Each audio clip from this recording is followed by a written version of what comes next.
One of my all-time favorites. Please give it up for Miss Sandy Hames.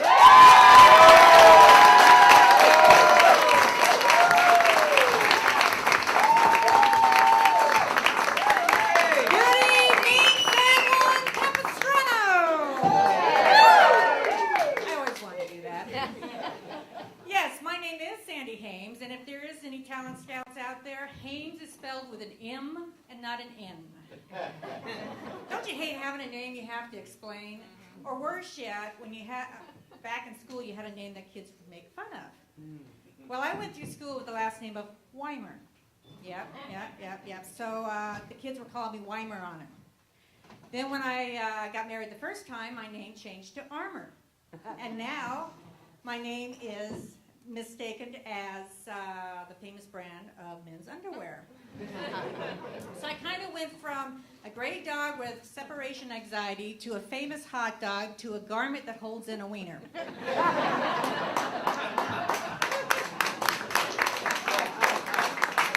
So here we are, Stand Up 101. My first class, our instructor went to each student and told them what his first impression was. And he said, well, we have the German guy, we have the Asian engineer, and we have the party girl. And then he looks at me and he goes, we have the PTA mom. I said, hell no, he just didn't call me a PTA mom. Because I'm more like a PTFA mom. Pour the fucking alcohol.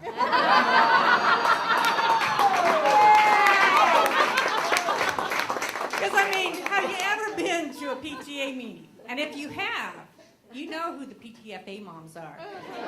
Yeah. We're the ones sitting in the back of the classroom, sipping on a Pepsi Disguise can, and we're huddled together because we're making bets to see which Martha Stewart is going to be the last one standing. Because these women, they take their fundraisers serious, very serious. So when I first got into that, I thought, I'm going to contribute. I really want to contribute. So I took a couple chugs of courage and got my PTA mom on and raised my hand and said, I got a great idea to raise money. Why don't we make a Mexican-themed night and we can pull in one of those trailers that dispense margaritas, and then we can hire a couple hookers and sell all your husband's lap dances. Yeah, it took them 5 seconds to reassign me to Cupcake Mom. But, you know, being mistaken as the PTA mom, you know, it's okay. It's got its advantages because, you know, I do like to party like the party girl.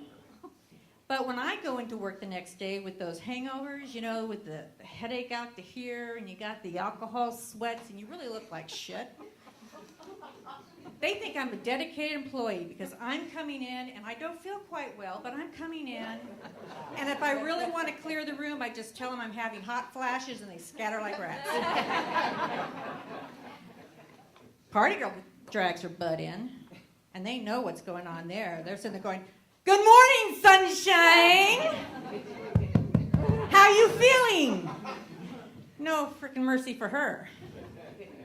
So, I love this town of San Juan Capistrano, especially at Christmas time when they have the big Christmas tree lighting. My son played in the marching band for 4 years. He was in drumline. Well, technically the first year he was in what they call the pit. And how that was explained to me is that the pit is all the kids that play instruments that they can't take out onto the field. And I go, really? He's playing a frickin' triangle. I mean, why can't you carry that on the field? So, you know, being the mom that I am, I went to practice one day and I wanted to see what was going on. And I soon learned that the pit is for the kids that don't know their left from their right foot. Because the instructor's out there and he's going, your left foot. No, your other left foot. You go to the pit. So, but he made it through the first year and he got onto drumline. So anyways, after the tree lighting, the whole band takes off and they march around downtown. And then all the parents follow behind. Well, except me. No. I love being right next to that drum line because I feel the rhythm just moving. And one year I overheard a couple women talking as we're going by, and they're going, oh my, look at that poor boy carrying that big drum. His face is redder than my Christmas sweater. Then they saw me coming. That's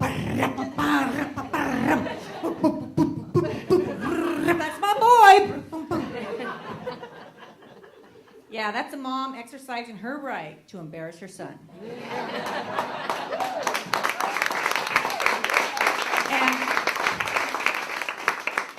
And us moms, we do have that right. So all you new moms and moms-to-be and some of you ladies out there doing the dirty deed to become a mom,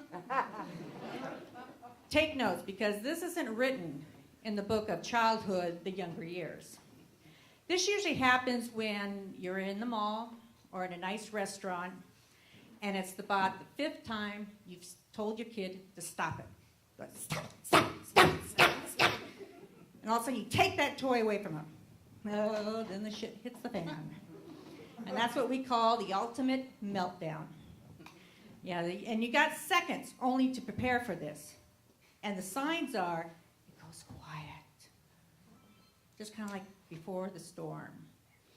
The eyes roll back, kind of like the shark in the feeding frenzy.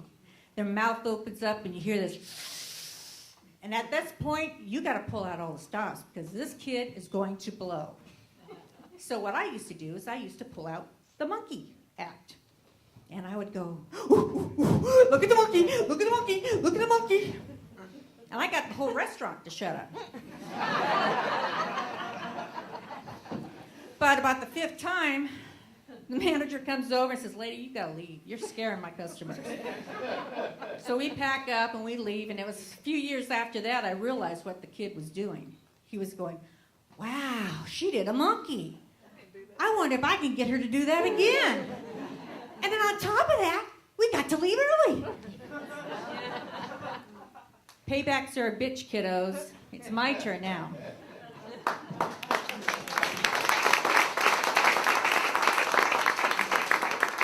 So, I have a confession.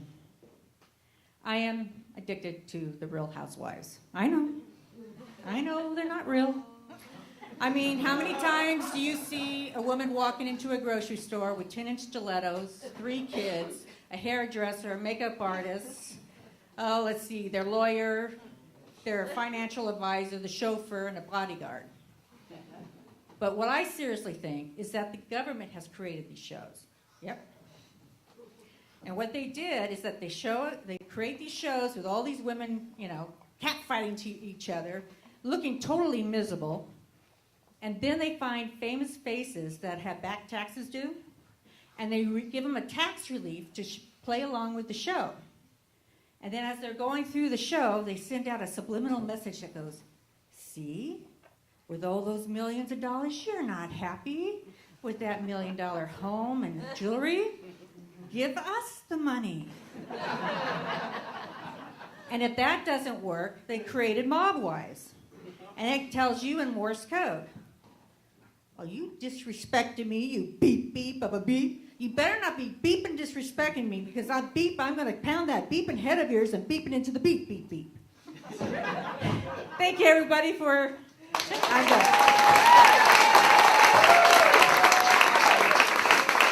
Sandy Hames, let her feel the love.